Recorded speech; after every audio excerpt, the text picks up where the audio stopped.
بسم اللہ الرحمن الرحیم۔ بغداد میں ایک شخص نے کتا پال رکھا تھا۔ ایک دن اس کا کہیں جانا ہوا تو کتا بھی ساتھ ساتھ چلنے لگا، یہاں تک کہ اس شخص کا گزر اس کے دشمنوں کے پاس ہوا۔ انہوں نے پکڑ لیا اور ایک مکان میں لے جا کر قتل کر کے کنویں میں پھینک دیا۔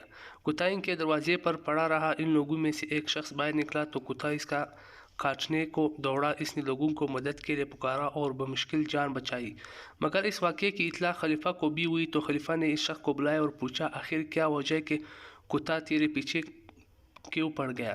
مقتول کی ماں نے دیکھا تو کہا، میرے بیٹے کے دشمنوں میں یہ شخص بھی ہے، کوئی تعجب کی بات نہیں، یہ بھی قاتلوں میں شامل ہو۔ چنانچہ خلیفہ نے اپنے خادموں کو حکم دیا کہ اس شخص کے ساتھ ساتھ چلو۔ وہ سبھی جا رہے تھے اور کتا بھی ساتھ چلتا رہا، یہاں تک کہ اس کنویں پر پہنچے تو کتے نے زور زور سے بھونکنا شروع کر دیا۔ یہ ماجرا دیکھتے ہی اس شخص نے اقرار کر لیا کہ میں نے دوسرے لوگوں کے ساتھ مل کر اسے قتل کیا ہے۔ چنانچہ خلیفہ نے قصاص میں تمام کو قتل کر ڈالا۔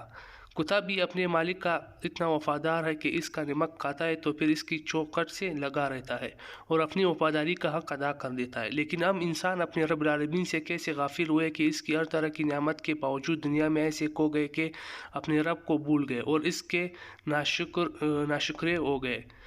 جیسا کہ اللہ تعالیٰ فرماتا ہے، اور جو کچھ تم نے مانگا سب میں نے تم کو عنایت کیا، اور اگر خدا کے احسان گننے لگو تو شمار نہ کر سکو، مگر لوگ نعمتوں کا شکر نہیں کرتے۔ کچھ شک نہیں کہ انسان بڑا بے انصاف اور ناشکر ہے۔ جزاک اللہ۔